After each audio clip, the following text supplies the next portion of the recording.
A few quick things before we start the show. Katherine, Jigar, and I are recording a live virtual show on April 16th at 1 p.m. Eastern. You can sign up and watch from the comfort of your own chair. Go to latitudemedia.com/events to sign up. Also, we will be live in person at Latitude Media's Transition AI Conference on June 12th in Boston. You can buy tickets to that show on our events page, and that's going to feature a killer lineup of experts at the AI Energy Nexus, and we will be there to dish on the latest trends. And finally, we are making open circuit swag. If you want to enter our swag sweepstakes, go to latitudemedia.com/merch or click the link in the show notes to sign up to win free gear. My dream come true. Latitude Media, podcast at the frontier of climate technology. Have either of you ever worked in door-to-door sales? You know, my dad bought a ton of books from door-to-door salesmen back in the 70s, but those people had to carry 70 pounds of books in their bag, like college students selling door-to-door. Katherine, did you ever do door-to-door sales? Girl Scout cookies. That's it, man. A rite of passage. Yeah, exactly.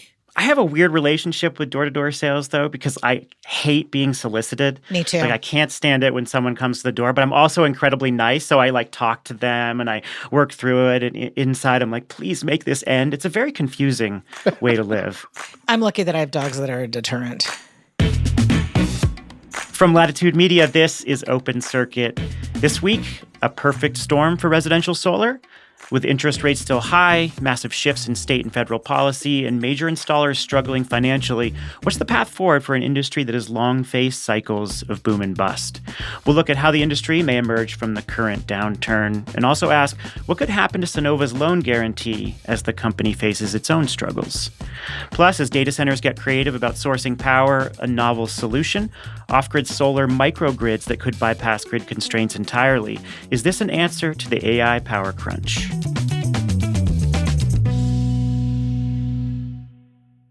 Open Circuit is brought to you by On Energy. Some industries simply can't afford power failures. Data centers, airports, manufacturers, when the power goes out, operations grind to a halt.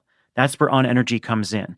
They design, build, own, and operate megawatt-scale battery storage to keep businesses running and grids stable. With proprietary energy management software and in-house expertise, they make energy more reliable, efficient, and resilient. Need backup? Peak shaving? Faster interconnections? On Energy has the solutions. Because when reliability matters, their track record speaks for itself. Learn more at on.energy. Open Circuit is supported by Kraken, the only proven AI-powered operating system for utilities. Kraken's tech helps utilities provide excellent customer experiences, increase product innovation to support a distributed grid, unlock new revenue streams, and make huge operational savings. Yep, that is all possible with Kraken. Click the link in the show notes or go to kraken.tech to learn more about how Kraken is helping utilities improve the experience for over 60 million customers worldwide. Upgrade your utility with Kraken.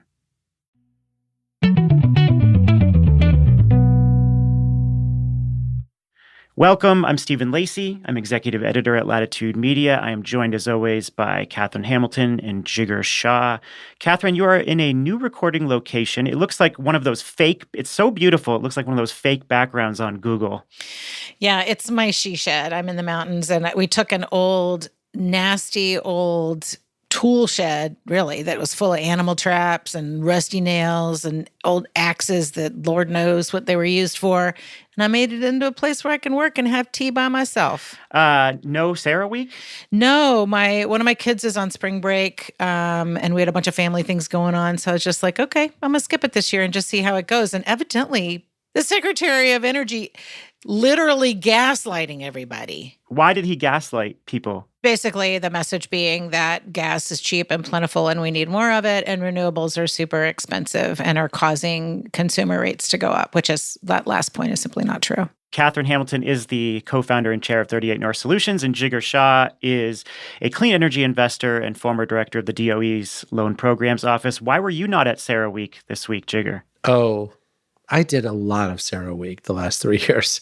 I feel like I need to recover from Sarah Week. This is like my therapy of not being at Sarah Week. You didn't want to join Chris Wright on stage? No, I thought he, commanded the room all on his own. I think people were like, who wrote those talking points for you? Well, it was interesting because NextEra CEO John Ketchum was on stage and he basically said what we explained a couple weeks ago, which was like, we don't have the equipment to be able to meet a significant portion of demand with gas. Like we can only meet a very small sliver of demand with gas plants. And then Joe Dominguez went on stage from the CEO of Constellation and said that he didn't think that he was going to build a lot more nuclear plants because you could pretty easily unlock capacity through the use of batteries and debottlenecking the grid, and he referred to Tyler Norris's paper from Duke University. And so I was like, that's pretty amazing to get a shout out from Joe Dominguez on stage. But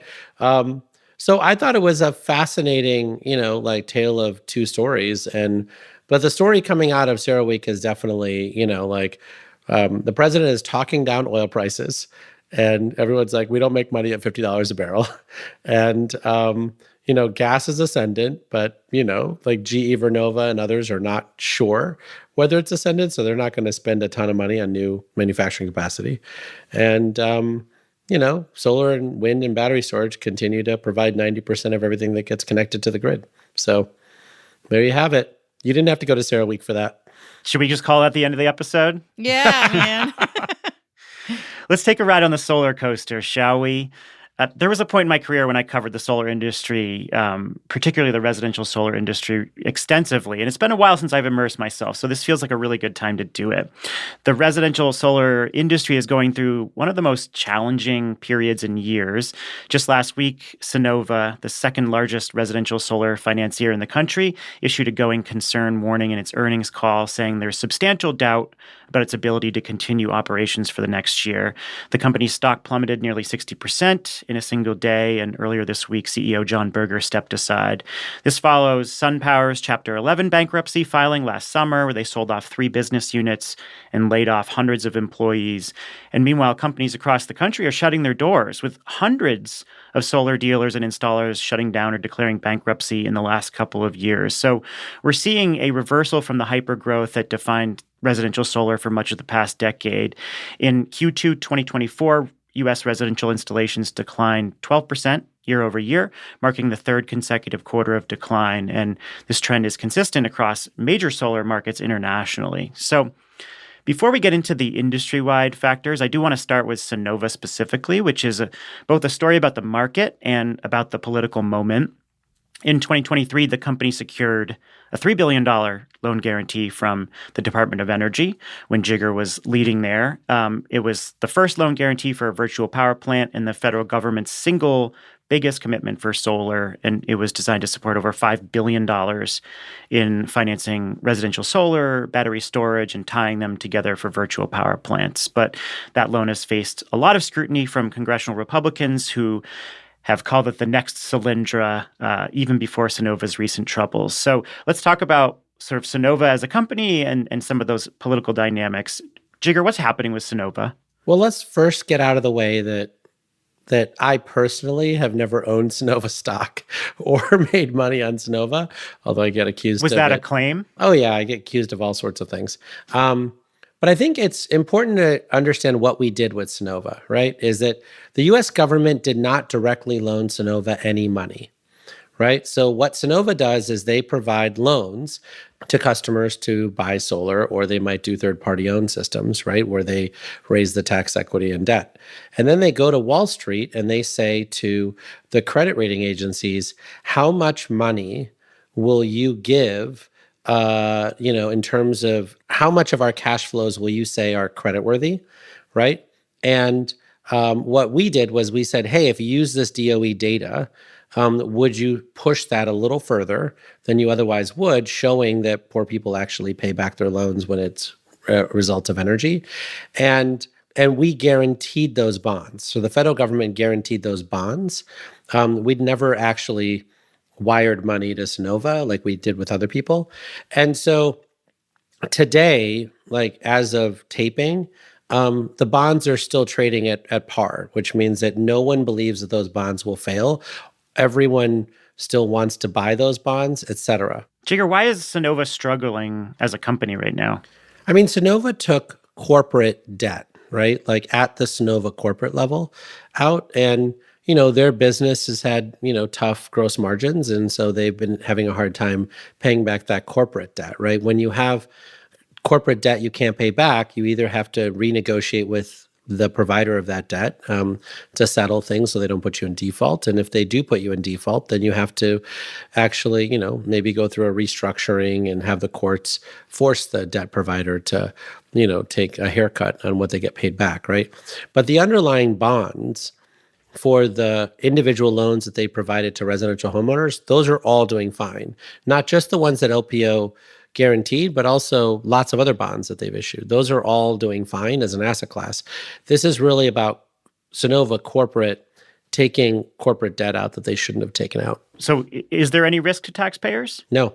I mean, not as of now. I mean, basically the way that the guarantee is structured is we would need to have a financial crisis of the level of the global financial crisis before the government would have to pay out. Right. So a mild recession wouldn't cause us to have to pay out. Right. You would have to have, the mass failures we had during the global financial crisis before we'd have to pay out on that guarantee. So the struggles at Sunnova are unique to the company, but also representative of a broader contraction in the residential solar market, but here in the U.S. and globally. Katherine, what are the forces at work here? What are the anxieties gripping the industry right now? Yeah, there was a really interesting survey done by Solar Reviews. It's the 2025 Solar Industry Survey, and it captured between December 2nd of 2024 and January 3rd of 2025. So they did a survey of 59% of the survey respondents were resi and small commercial developers, 8% equipment and manufacturer, 4% sales, 2% energy storage installers, 6% utility scale, and then 7% CNI solar or O&M companies. And most of the companies, remember, do business in 5 states: California, Colorado, New York, Texas, and Florida. But they had some respondents from every single state and DC and Puerto Rico. So they did have some representation from everywhere. And I would just say that some of the fears that are gripping the industry are 56% said new tariffs. And there's a reason for that. And the tariff issue has been seemingly capricious in that the administration and the president change their tune on taxes constantly. And I think that's just the uncertainty is huge in that regard on tariffs. 50% said changes in solar incentives. So you look at both state and federal incentives, what are the changes that are going to happen? 46% said legislative and political uncertainty. And again, that's what's going to happen. That leads to the fear on the solar incentives. 35% said supply chain challenges, although the supply chain issues are getting better now. And then 30% said financing challenges. And I think that would include some interest rate issues that are still lingering, although not as bad. So those are kind of the big fears that this survey indicated the industry was feeling. Jigar, which of those anxieties do you think are most acute in the residential solar industry in the U.S. right now? I mean, I don't know that I care. Why? I mean, residential solar has a bad product today, right? And no amount of financing innovation can solve the fact that they have a bad product, right? We have talked for years about the fact that it's $1 a watt to install residential solar in Australia, or $1.20 a watt to install it in Germany, right? Anya Schoolman at Solar United Neighbors and iChooser does these solar co-ops where they can get it to $1.90 a watt installed in the United States, right? That's it. Everyone has to hit $1.90 a watt in the United States. Put your big boy pants on and fix your goddamn product, right? Don't expect that financing or net metering or additional incentives or other thing will solve the fact that you have a bad product, right? It doesn't have to be bad. If you were to do do-it-yourself solar, you could buy a solar kit on your credit card for $1 a watt, $1.15 a watt, have it shipped to your house and install it yourself, right? If you need help from an electrician or a laborer, you could put it in for 50 cents a watt, right? And install it in your house. But for whatever reason, we have this cockamamie scheme where people are paying above $3 a watt for stuff. And then they're blaming net metering, they're blaming this, they're blaming that. Grow up as an industry. Grow up, right? We should be able to install solar for a cost-effective point. You should add batteries so that utilities actually like you, because utilities want capacity. They do not want additional power being shipped back into the grid from noon till 2 p.m. when all the utility scale solar is flooding the markets with power, right? Like, we just have to grow up as an industry. We were great 10 years ago when we were fledgling, fine. But now, like, we're on track to 10 million rooftop solar units because the demand hasn't gone away, to be clear, right? People desperately want solar on their roof because their investor-owned utilities have failed them and have raised rates by 40% the last 4 years. So they want an alternative. So they want solar, but they want to be treated fairly. They want good customer service. They want equipment that works. They want a 24-hour response time. They don't want like to wait 6 months for something to, someone to get their system fixed, right? And so the industry just has to grow up. Strap in, Katherine. Jigar's hit the accelerator. Well, I was going to actually dig in a little bit on Anya Skolman's Solar United Neighbors, because that's a slightly different model. Of course, it is a nonprofit model, but it's also very much about local advocacy and like kind of self-determination. And she says in most states she gets $1.80. So, they are also able to drive the costs down. And that's often because of bulk purchases. But they have a partnership with a Dutch company where that's really good at marketing and really good at getting local companies vetted, really getting many more installations than having somebody come in from outside to do this. And it feels like what she's doing, and just by the numbers that also all of her reports show, that they have really good success, and that it's also not only are they installing systems that are cost effective, that aren't causing issues with sales people, but that they're also more durable and sustainable because of where they're coming from, because they are coming from the homeowners driving the market and communities driving the market. All right. So I wanted to talk about policy. I wanted to talk about business and financial models. And then I want to look at what the path looks like out of the current downturn. So let's just continue on this conversation around business and financial models. The industry has had a number of high-profile, very bad customer experience problems, a lot of lawsuits, people feeling like they've gotten tricked into signing solar contracts. They're not getting the promised savings. They're stuck with panels on their roof that are not working. I mean, this is a small percentage of solar on rooftops, but it's still a significant high-profile challenge. And a lot of this is a result of the financial models that drive solar. So, Katherine, there are serious concerns about sales tactics, about the fundamental financial models behind residential solar. How have they created poor experiences for customers, and how severe are these challenges?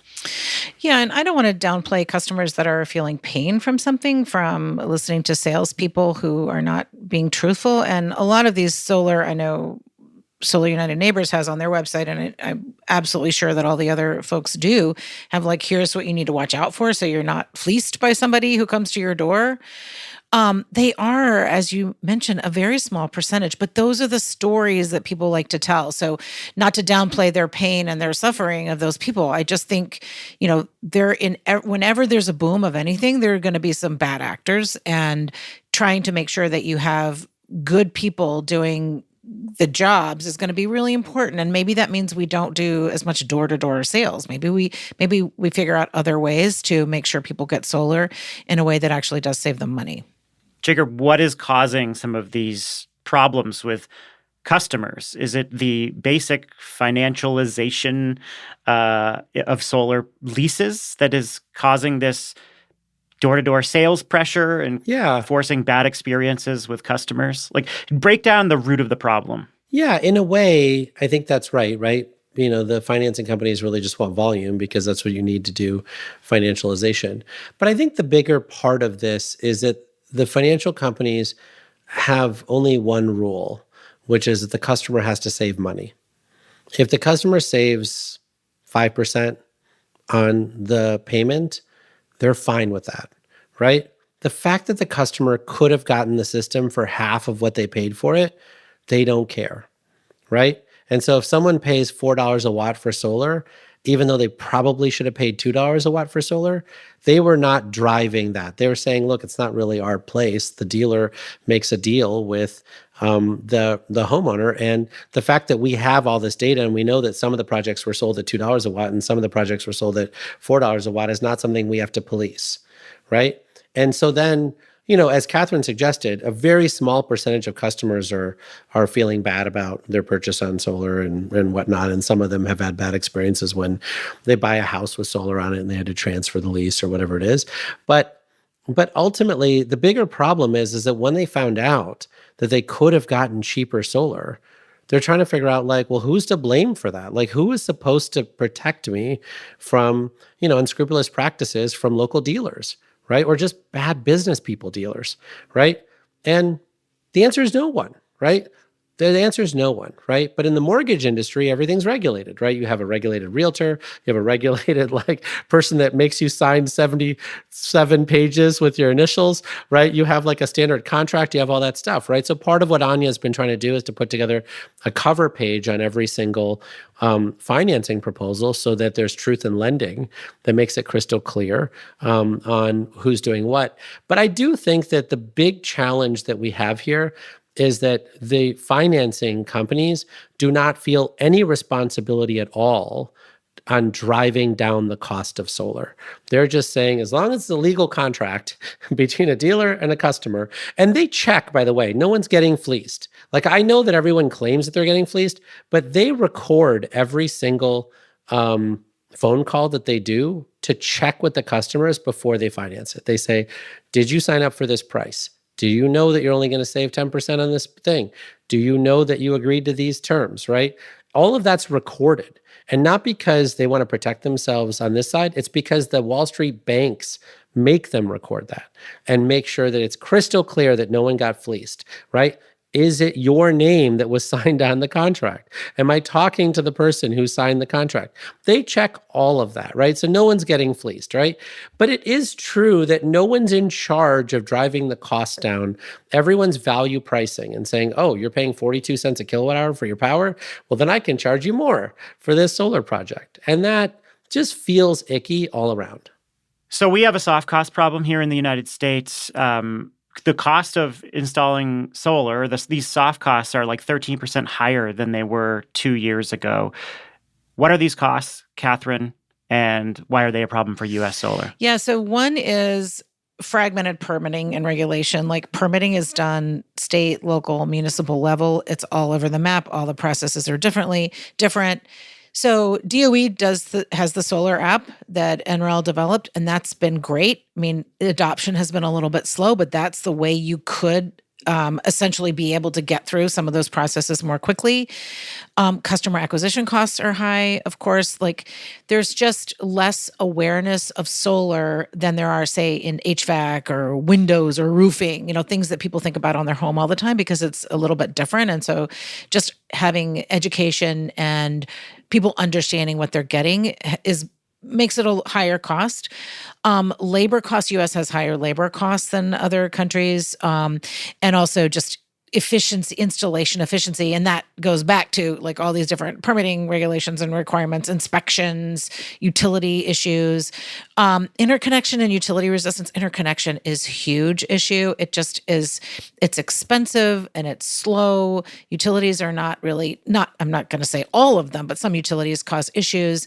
I work with this really interesting company called Connector that has a meter socket adapter, and there are a few companies that have meter socket adapters. And basically what you can do is just plug it into the meter and then plug your solar into this adapter or plug your EV into it.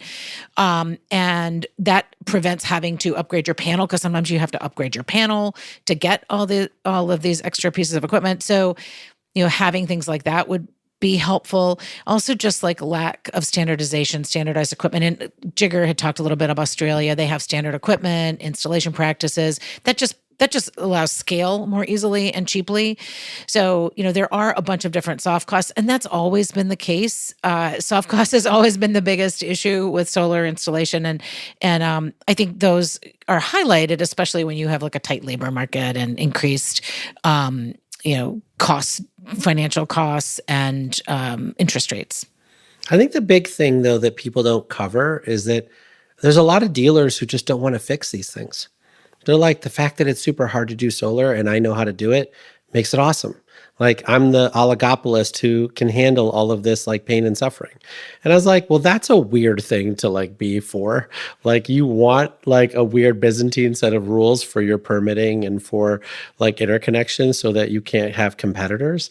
Like, that doesn't make any sense, right? Like, and this is why I'm saying, like, I just think there needs to be someone who's actually driving these savings and saying to mayors, look, we're just not going to serve your town with financing, and your people aren't going to get solar unless you just fix all this stuff.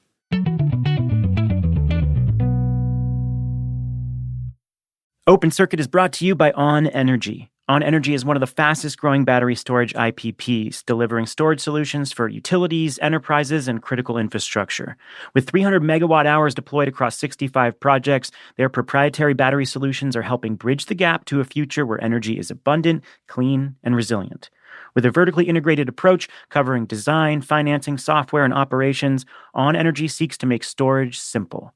Building on this expertise, On Energy is now expanding its focus on the data center market. As energy demands grow in an AI-driven world, On Energy is redefining energy infrastructure because downtime just isn't an option. Click the link in the show notes to learn more or visit on.energy. Open Circuit is supported by Kraken, the only proven AI-powered operating system designed for energy utilities. Now, wouldn't it be great if your utility could easily embrace the adoption of electric vehicles and other distributed resources, develop customer-centric products in weeks, not years, and offer excellent customer service to boot? With Kraken, all of this is possible. They are removing the barriers of outdated tech, bringing together everything a modern utility needs in one purpose-built platform. Join leading utilities around the world in switching to Kraken. Learn more at kraken.tech or click the link in the show notes.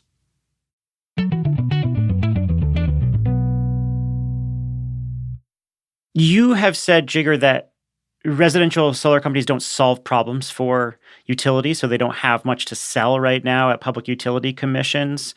What do you mean by that? Yeah, I mean, like, right now we have an affordability crisis in the United States, right? And so a lot of customers are going solar because their rates have gone up and they want to save money with solar. But the regulator and the utility is in charge of making sure your neighbors actually save money too, right?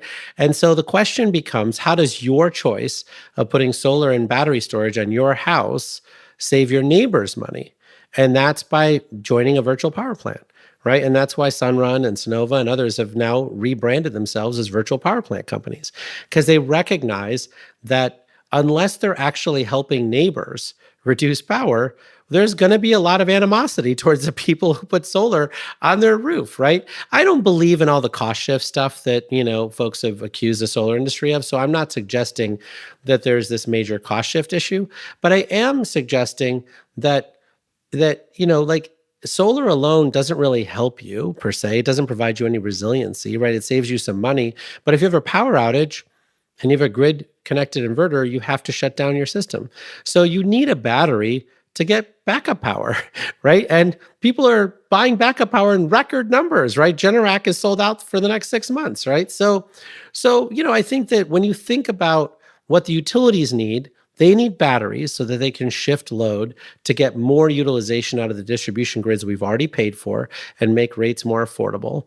And what solar residential customers need is batteries, because otherwise, when they have power outages or public safety shutoffs or other stuff, they don't have backup power. And so I just think that in general, the solar industry needs to be solving a problem for utilities.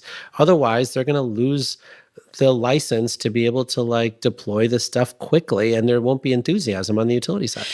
Yeah, so I think what Jigar is saying really brings us into policy and how many states and local jurisdictions also have policies that are really helpful to solar. And those have been around a lot longer, of course, than a lot of the federal policies have. So state tax credits, energy storage rebates, solar rebates, state green banks are doing a ton with low interest loans, SRECs, so all the renewable energy credits, demand response programs for batteries. I know that's happening in states that really are desperately needing to curb their peak demands, and they have all these, solar and batteries. Why not use them? And then also just community solar gardens and structures that are starting to make sure that those are in place and that they're not illegal. And in fact, ALEC, which is the right-wing legislative council, just passed a resolution on community solar gardens to make sure that we can get community solar. So state policies are huge, and we should be able to leverage those to bring down the costs of all these programs. Jigar, how is state policy evolving to push the industry for these more whole home energy offering VPP models? I mean, we'll see, right? I mean, California is a hot mess right now. And so their sales numbers are way down. And the California Public Service Commission has not actually created any real solutions to the problem.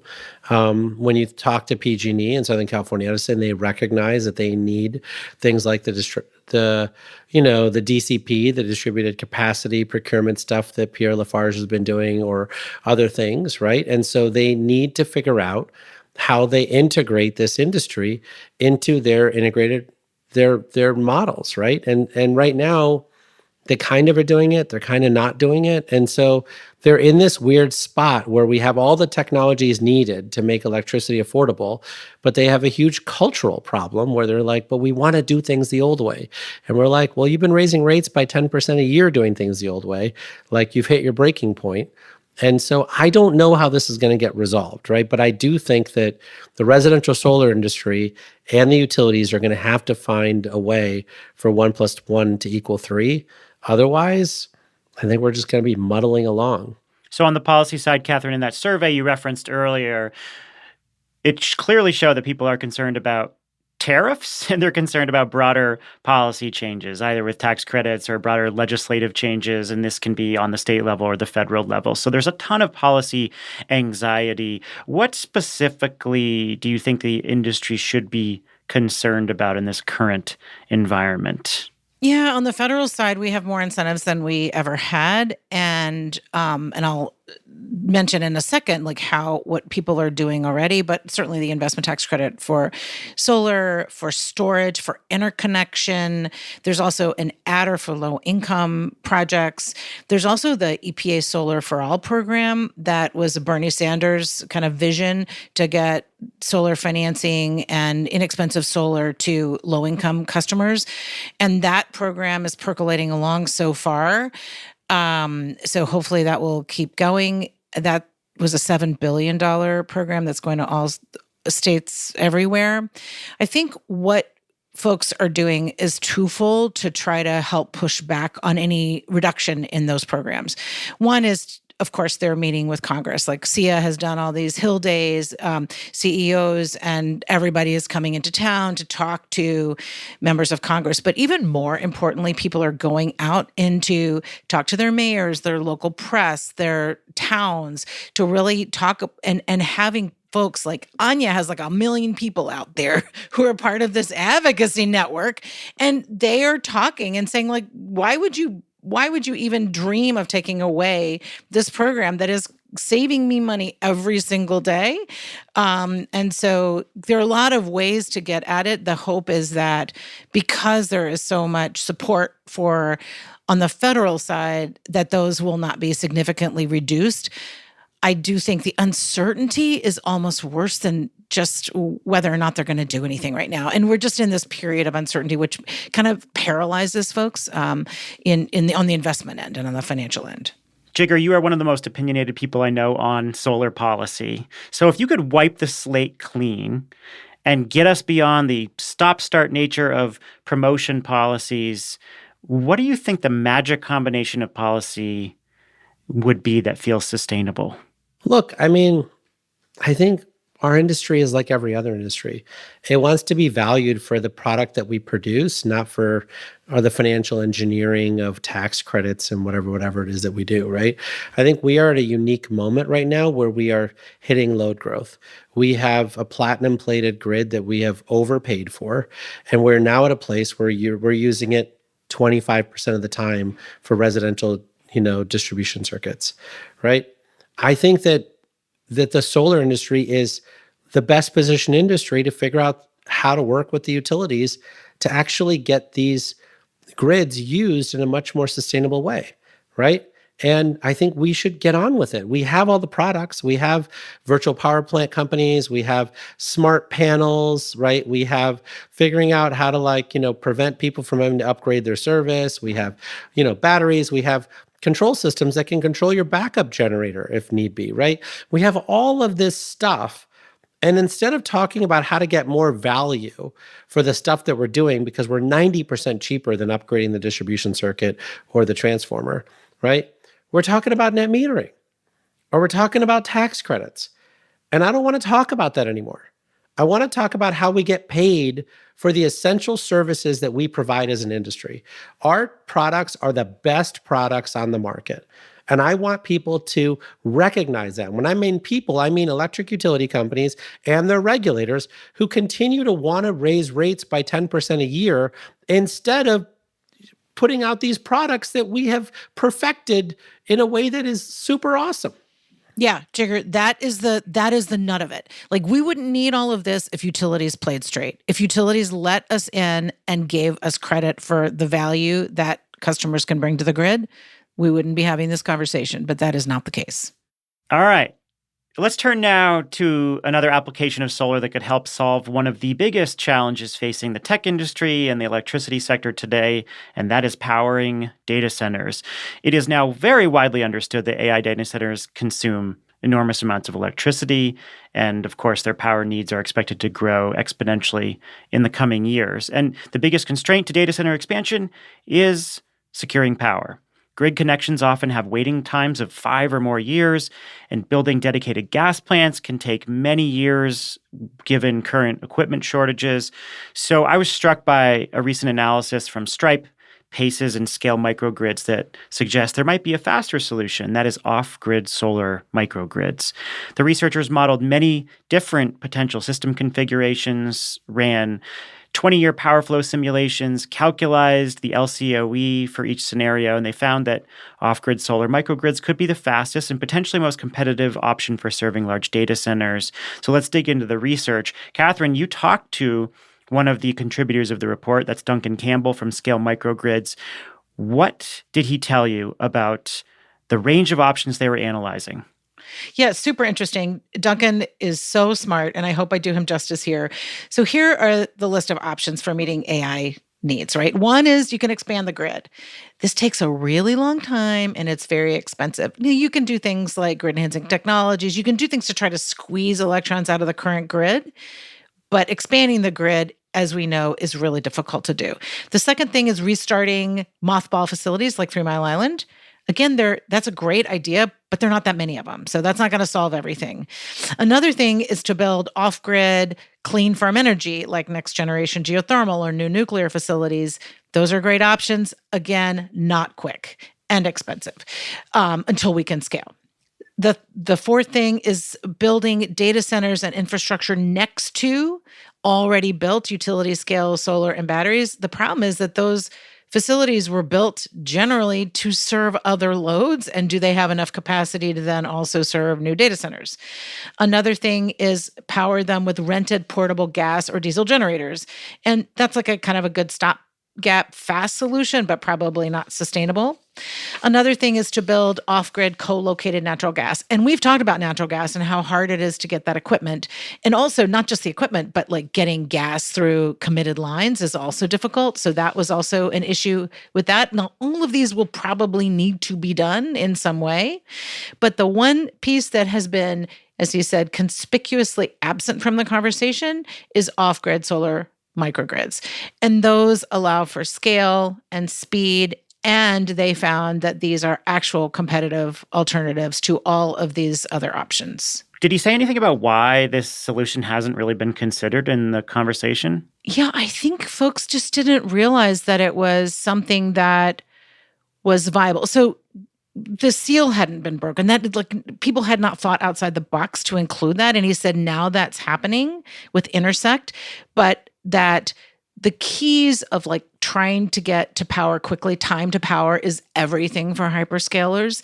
And that led them to the conclusion that this is going to be an enormous option and has a massive total addressable market out there for microgrids. So, Jigar, the analysis found this hybrid system delivering 44% of energy from solar with the rest from gas backup comes in around $93 per megawatt hour, virtually at parity with a pure gas solution, which is at like $86 a megawatt hour. And as Katherine mentioned, remarkably, even a system with 90% solar priced at $109 a megawatt hour is still cheaper than what Microsoft is reportedly paying to restart the 3 Mile Island nuclear plant. What's your reaction to some of these numbers? I love it, right? Like, I love seeing all of this work being done to try to help ground people in what the costs of the alternatives are, right? I mean, theoretically, if we have 2 gigawatts of solar, wind, battery storage projects sitting in interconnection queues waiting to get connected, they could just be built anyway and like powering a data center, right? So I think having these like conversations is super helpful just to ground people in how far our technology has come to be able to solve these problems cost effectively. Do I think they're going to happen? Hell no. Like, you would just never in a million years build an off-grid solar plus storage plus natural gas like backup power system. Like, it was just like, the grid is there for a reason. It's right there. Just figure it out. Like, when you look at Tyler Norris's paper, like, you know, from Duke University, it says that if you basically solve for 50 hours a year, right, then you could get way more out of the grid that we've already paid for. So like, the fact that we have options now is awesome. I'm glad that we have now defined what it costs to put this off grid. But would I want the hyperscalers to do that? Or would I like them to interconnect to a place where they then add 12 hours of battery storage co-located the data center, and now their infrastructure and investment is helping poor people on the grid as well, not just like off to the side, like doing nothing, right? Like, I would like for them to add to the grid that we already paid for and figure out how to provide more tools to grid operators to help provide better resiliency and reliability for everyone who's on the grid. You don't think that off-grid co-located facilities are going to be a significant answer? I mean, there's so much pressure to build these facilities so quickly. I would think that there's enough pressure to make some of this a reality. I mean, it could be off-grid for a little while, and then 3 years later, you connect it to the grid and then provide service to the grid. I just think that this notion that it's every man for himself and that like we're not part of a collective anymore, that like actually helps share all of these services across all of us, like that seems like quite a big departure. Like on a one-off basis, maybe. As a systemic solution to data centers? No, I don't think so. So Duncan is talking about, first of all, he says this is just one option, and they wanted to prove that this option would be cost effective. And they also want people to play with their model. So it's open source. You can go in and fool with it and adjust numbers and just see what you come out with. So, you know, this is just to put it on the table as one of the options, because there's a 1.2 terawatt data center capacity issue. That's the addressable market. And there's probably room for everybody, but this is one piece of it. He also said that if you get an anchor tenant to build one of these systems, you may very well create a power hub. Essentially, these projects have to be so large that's almost like building a utility. And so, of course, that also brings us to the policy issue of, are you a utility and are you getting into the utility franchise issue? But that then you have sort of a hub. And they've done this. They had an El Paso symposium where the mayors came in and everybody talked about, like, what are we doing here with this? Is this going to attract other businesses? Because if you have a big data center out in the middle of nowhere on a microgrid, well, you need a gas station or a EV charging station. You need a 7-Eleven. You need all of the services, and you may often attract other businesses, other community issues. And so part of it is, do you want it as part of a community? Do you want it as its own ecosystem? But I think that this report just gives you some of the background numbers to be able to actually think about that and think about what you want to do with it. So, Jigar, you don't think that this is a viable option, it sounds like, maybe as a bridge to an eventual grid connection. But like, does this put solar on the table in a way that it wasn't before? So my goal over the last 4 years has been to educate the solar industry, right? It's not like we're already dominant, right? We're 70% of everything that got added to the grid last year was solar. So we're already dominant. So part of what I've been trying to do the last 4 years is teach the solar industry on what clean firm power is and what does it mean to be clean firm and why is it valuable to be clean firm, right? And it basically means that if you're dumping power onto the grid at the time at which no one needs it, right, then prices go negative on the wholesale market prices. If you're able to time shift it for 4 to 6 hours, well, then it could be worth more, right? Duncan has taken it to its logical conclusion and said, if you were to do this whole thing off grid, what would it cost? And he's like, well, 44% solar plus battery storage is fully optimized. If we didn't want to be fully optimized and we wanted to spill some solar, then you can be at $109 a megawatt hour, right? Which is great. And so now we actually have a bounded cost structure. And we can say, if nuclear power costs this and natural gas combined cycle plants cost this, and solar plus 8 to 12 hours of battery storage cost this, well, now you actually have an understanding of what it means to turn solar power into clean firm power, right? And that's where we need to go. If we're going to decarbonize our grid, solar's got to provide all of these services. So that's why I love this paper. I love the arguments. I love the fact that people are arguing with each other about different variables and getting into the weeds on this stuff. But do I think that we're going to have a bunch of off-grid data centers? No. But I think that like the intellectual part of this is super fascinating. And I hope that all of the solar people are educated and not saying anymore, oh, solar plus battery storage is $42 a megawatt hour. No, it's not, right? That's like solar plus 2 hours of battery storage, which is basically useless, right? Like if you actually want clean firm power, you need 12 hours of battery storage, right? And then there's lots of other conversations we can have once people understand the basics of what Duncan is putting down. Yeah, he ran a scenario called the abundance scenario that basically says, how far can we get with this? Can we, and an off-grid microgrid would be solar, storage, and gas. And say that the hyperscaler is already putting in batteries for power quality issues or UPS. You've already got that kind of built into the mix. Like, how far can you get? Because the gas is going to hold you up on price, volatility, on equipment, on like whether you can actually get gas there or not. So what if you got rid of that? What could you do? And like, how far could you get?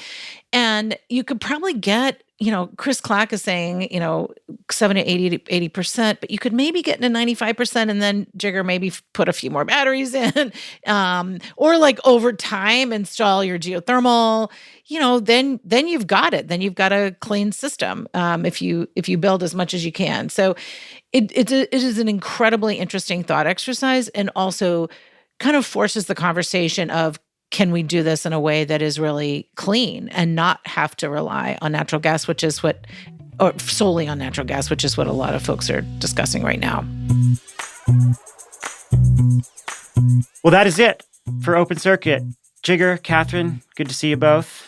Open Circuit is produced by Latitude Media. Jigar Shah and Katherine Hamilton are my regular co-hosts, and the show is edited by me. Sean Marquand is our technical director. He also wrote our theme song, and Bailey's our senior podcast editor.